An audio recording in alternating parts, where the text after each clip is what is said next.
Hey everybody, this is Talkative Carl back again for another quick discussion video. Just giving my thoughts of 2021's Video Game Awards that just wrapped up a little while ago. I really want to get a jump on this while it's still fresh in my mind.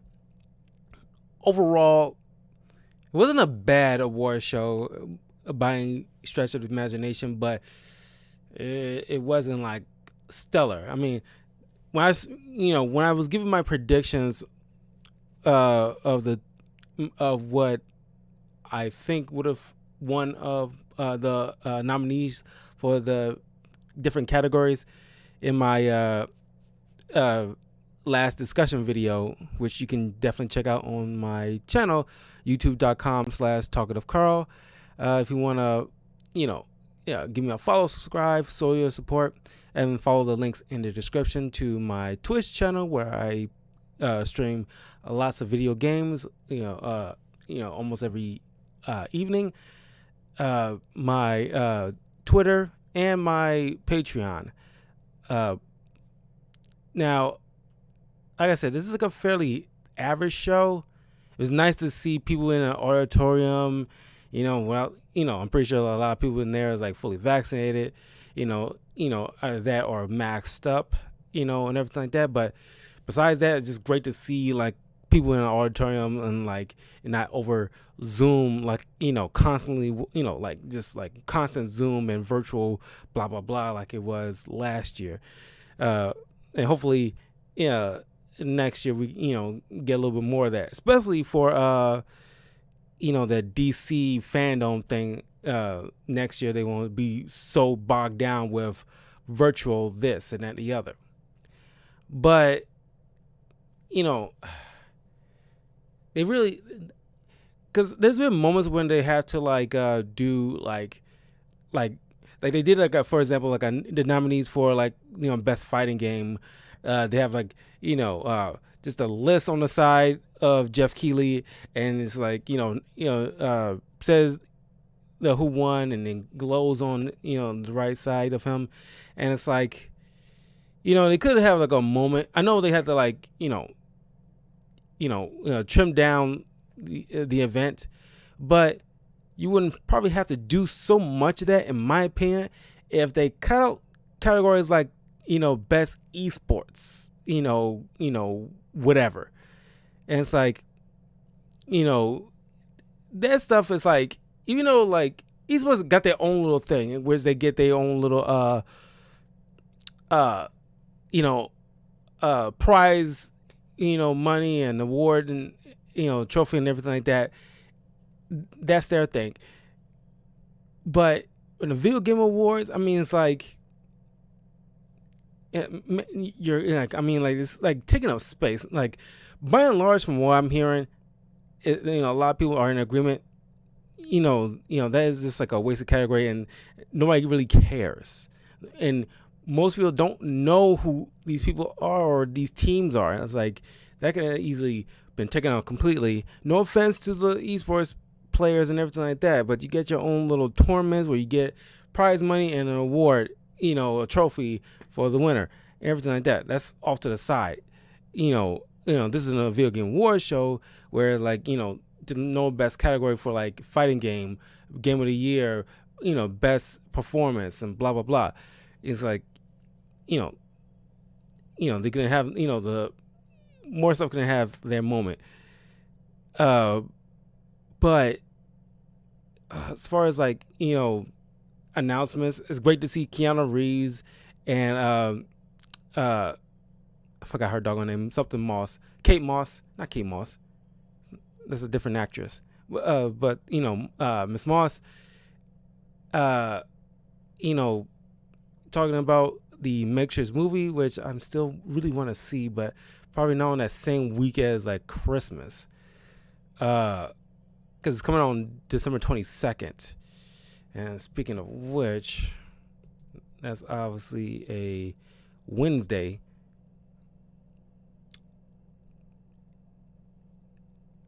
I can see if I can go see it Thursday since I don't have to work that day. And I can give my review of that. But it's nice to see like a new trailer for Sonic 2. It looks very, very good. The only problem is, no, it's not. Well, I like James Marsden, but I figure in the sequel they would like maybe not totally cut him out, but hopefully they just like lower his like because it's like a Sonic movie. You don't really need other than Dr. Robotnik. You don't really need and his assistant. You don't really need much like human. The guy James Marsden plays and his wife, and there's like a little clip of his wife and her sister, the annoying sister from the previous one, that does a little, hand slap with each other, whatever, and it's like, oh my god, I just know that moment's gonna drag down that movie, or at least slow it down the momentum of that movie, and it's like I really don't care. It's kind of like when we go see like Godzilla and King Kong, the human component usually, you don't really care all that much, especially if they don't serve overall purpose. Like the wife and the sister could be cut out completely. You can at least just have James Marsden there as like backup support or whatever like that. But it's like honestly, it just, I don't know. It just irks me. It's like, do you really need to bring these two in? What purpose do they serve? But you get to see Knuckles played by Idris Elba, and it's this cool move like you see in like the MCU where like, when a soldier catches Captain America's shield, or Hela catching Mjolnir with her bare hands, and it's like you see. Knuckles just catching Sonic mid power up while he's like charging him. It's like, who says I want your power? And slam his ass down. And that was like the baller move. It's like, you forget how badass Knuckles is. And I'm pleased to know that, because there's going to be a lot of women going to be like, still swooning over Knuckles because the Idris Elba's voice. And I did recall some kind of interview he had when he was first announced. I'm pretty sure late last year, I think, that he's going to try not to make Knuckles sound sexy, but it's your natural voice. It's like, I don't know how you're going to turn that one off. But, it's pretty dope when you hear like the voice and everything like that. It sounds pretty dope. Give him more like a badass edge. But as far as the games, It Takes Two won Game of the Year, which it kind of shocked a lot of people. From what I'm hearing, It Takes Two isn't a bad game. Everybody who played it likes it a lot. I haven't played it, but the fact that it went up against Deathloop has his fair share of wins, but I haven't played it either, and there's a lot of live, die, repeat type of games, and it's like it's so bogged down this year with those kind of things. I don't know what it was when these things were announced last year, why there were so many Groundhog Day type of video games. I mean, like, what was that? But hopefully, we finally got past all that, because that kind of story never interested me. It was like it was okay in Groundhog's Day, but it's like beyond that, it's like you lost me with that.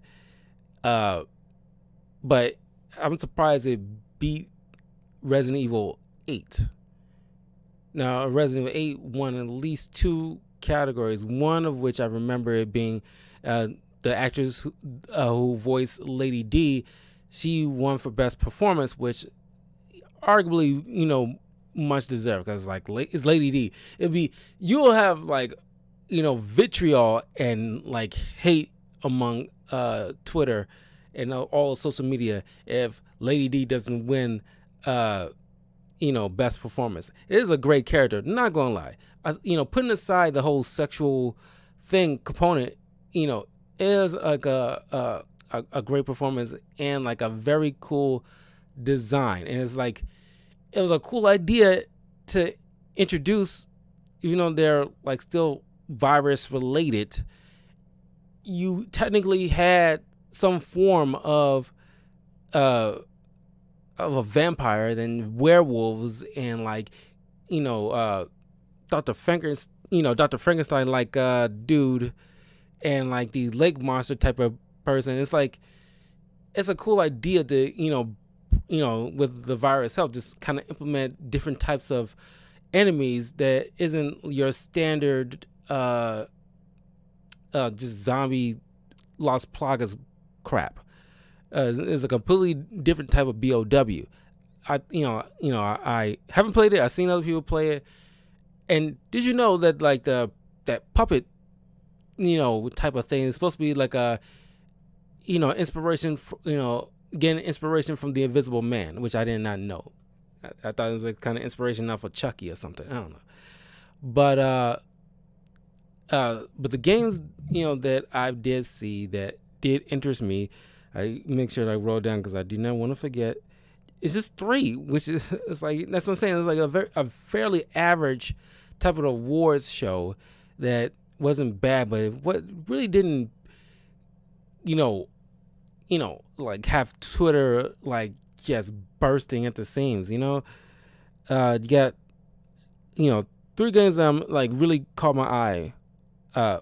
Well, 2 extra, like 5 if you want to count games that I already knew, but they show a little bit more of. Now, the games that are 2 of the games they actually shown more stuff from that I already had on my list from E3 was Evil West and Tiny Tina's Wonderland, which they finally had like a matter of fact, I don't even know if they announced a specific date for Evil West. I gotta look that up. But they finally announced the specific date for Tiny Tina's Wonderland is March 25th next year, which I finally got like a March game to play, which is cool.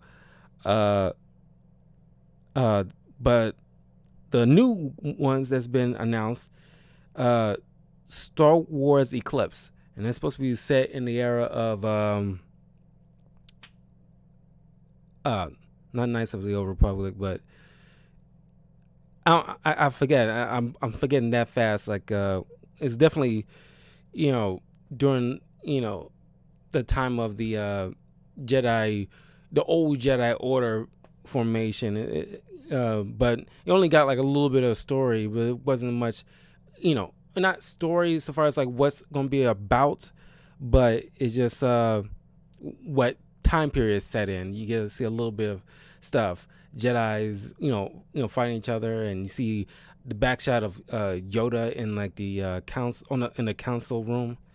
You get a nice little sneak peek to at least like a rendering of a Wonder Woman game that's been announced. That is dope. I'm just like super excited for that because I've been tweeting like, hell yeah, Wonder Woman game, eat it, Batman, because they've been Rocksteady. I don't know, it's not Rocksteady that's making this, but it's like, it's been like, we've been bogged down with a lot of Batman related games in the past several years, and it's nice to finally have like we don't know what kind of game mechanic it's going to be, but it's nice to know that these developers are looking towards other DC heroes to make games of, and it'll be nice. It's nice because Wonder Woman never had a game for herself, and this will be the first time. That's pretty cool. And finally, Sonic Frontiers, which is kind of like look like Breath of the Wild with Sonic in it, and I'm looking forward to that. I haven't played. Well, I downloaded on my Nintendo Switch a Sonic game that I played only a little bit of last year. Just one of the old school games, but it'd be nice to have like a Sonic game, because we haven't had a Sonic game for a little over a decade, almost. Like I can't recall like the time frame, but it's been a very, very, very long time, and I'm looking forward to that. So those are my 3 games that I'm actually looking forward to. 5 if you count Evil West and Tiny Tina's. So I'm definitely looking forward to Tiny Tina's more specifically because I love the Borderlands franchise.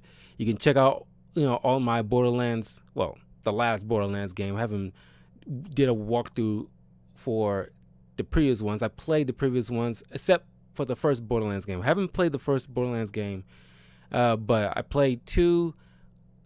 Well, Borderlands 1 and Tales from the Borderlands. Those are the only two I haven't played. I didn't really care for any Telltale related thing. I mean, I played the Telltale Batman game, and I believe that is on my YouTube channel. So yeah, I think it's so. Yeah, you can definitely check out my gameplay of that on the channel. But beyond that, I only play Borderlands 2 moving forward, and they're fantastic games. They're fun, and like in Borderlands 2, they had like a Tiny Tina's because the game is pretty much based off of Tiny Tina's DLC from Borderlands 2, which is one of my favorite DLCs. Next to like Batman Arkham Origins, Cold Heart. Those two are my top two. And then the DLCs from the Spider-Man PS4.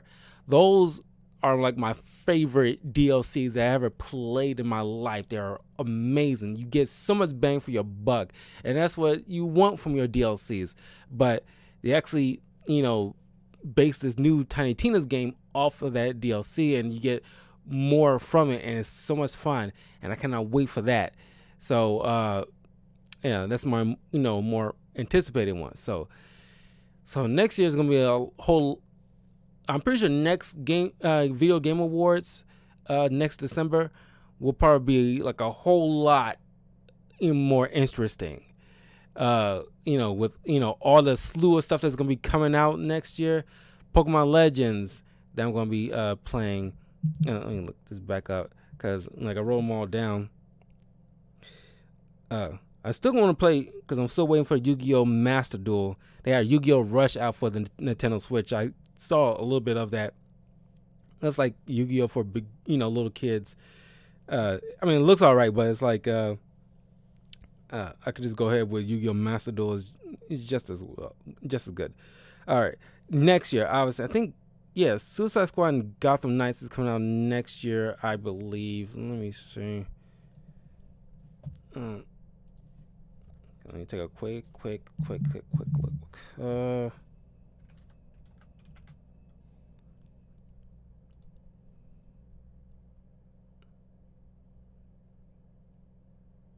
Yeah, next year.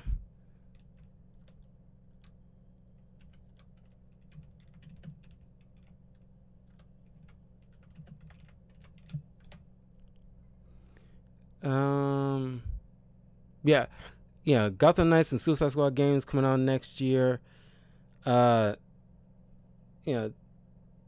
Tina's Wonderlands. What about Evil West?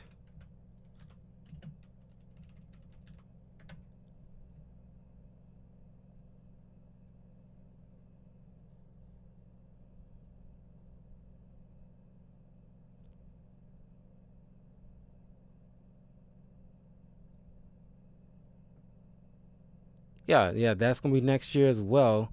I mean, I'm a little bit, now put an asterisk next to this because this is one of the, this is one of those kind of games that, I get interested in when it's, shows in like E3 or the Game Awards, something new, what have you. But by the time it gets close to the release or on the release, and I see other people play it before me because some people get early access like that, and I quickly lose interest because it doesn't pan out, as like Mirror's Edge is a good example. When that was first announced, I was like, oh man, that looks so dope. By the time it comes out, and it's like, ugh, kind of situation. Like, I just end up skipping it.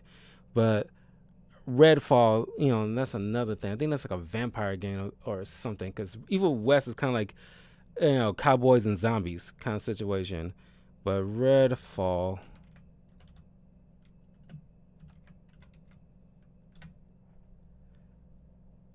It's supposed to be released in summer 2022. They showed a little bit of that, I think.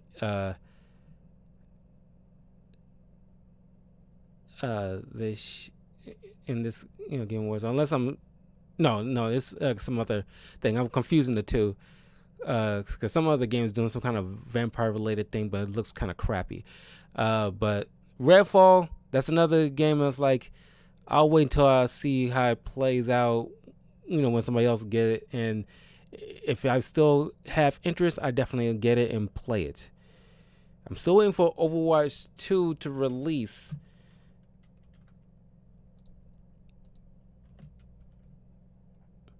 And it's still, we don't have nothing on that yet. And it's like, I don't know what's the hold up.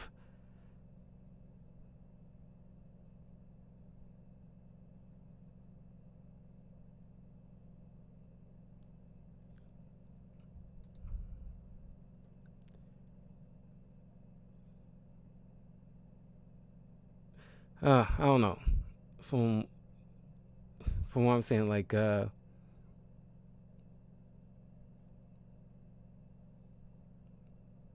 it says sometime in 2022. Like, I won't hold my breath, but man, that's been we've been waiting a minute for that since like they announced it uh uh in 2019, and they only get like a blurb of it uh either early this year or late last year when they finally said something about it, but still no word on the release.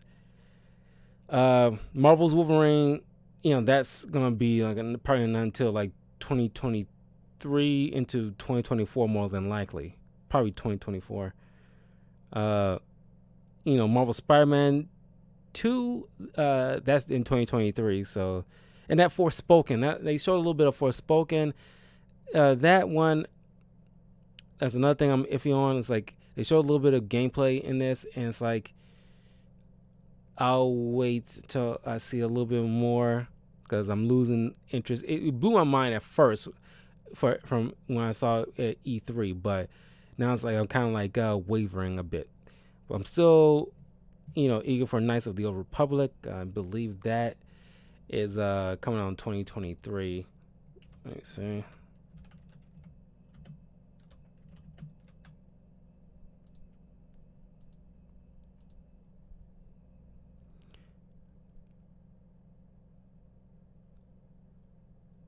Um,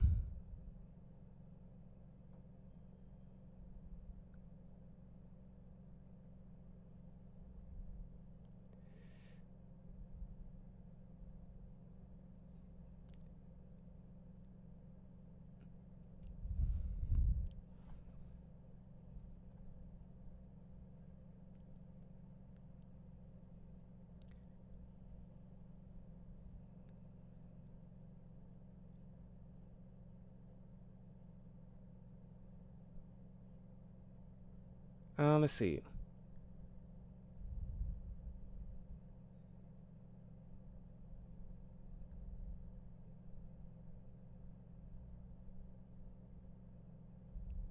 Probably late next year.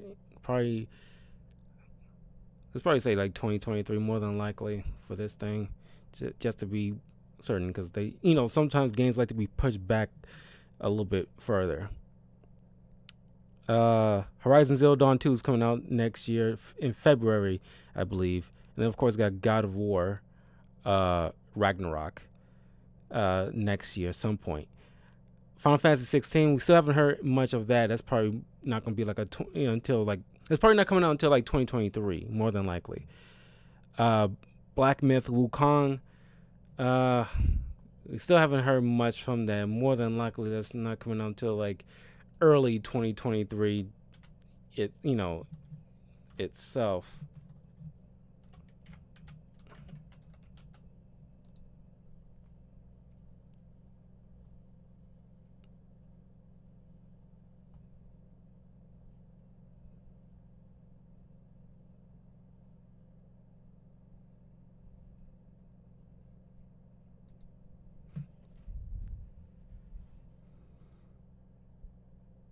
Yeah, 2023 on that one. But that game looks phenomenal. I cannot wait for that one. Of then a Harry Potter game that's supposed to be we don't know. It's probably 2023 as well. Pokemon Legends, like I mentioned, that's January, just in the next month, late January. And then Bayonetta 3, I'm gonna see how other people play it because I haven't played a Bayonetta game before, but it's not. It should be not that different from like Devil May Cry, which I'm more of a fan of. Uh, so yeah. So but all next year, like Bayonetta, Pokemon Legends, God of War Ragnarok, which I'm assuming is probably gonna win Game of the Year. I'm just gonna call it right here and now. God of War Ragnarok is definitely winning Game of the Year of 2022. Uh, Horizon Zero Dawn 2. That's gonna probably Next year is gonna be a lot more tighter as far as like you know more of a competition between like especially when it comes to like Game of the Year. It's gonna come down to Horizon Zero Dawn 2 and God of War Ragnarok. I'm telling you right now, it's gonna be coming down to those two. But I'm pretty sure God of War Ragnarok is gonna win next year because how massive a support and love behind that franchise. So yeah, Legends, Pokemon Legends, God of War Ragnarok, Bayonetta, uh, Horizon Zero Dawn 2, uh, um, Redfall, Tiny Tina's Wonderlands, uh, Evil West, Gotham Knights, Suicide Squad, Marvel's Midnight Suns. When that's supposed to come out? But so far as like 9 games that's gonna be, real contenders next year. So it's gonna be a bigger watch. I just hope they, you know, don't waste their time with like the esports crap. Honestly, let me say Marvel's.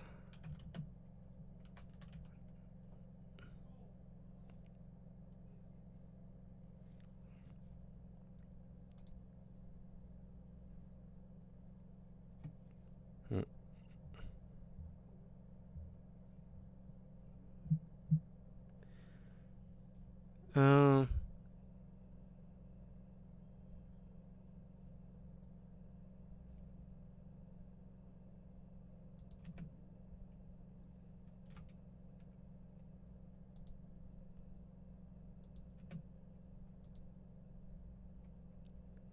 when is Marvel's Midnight Sun supposed to come out?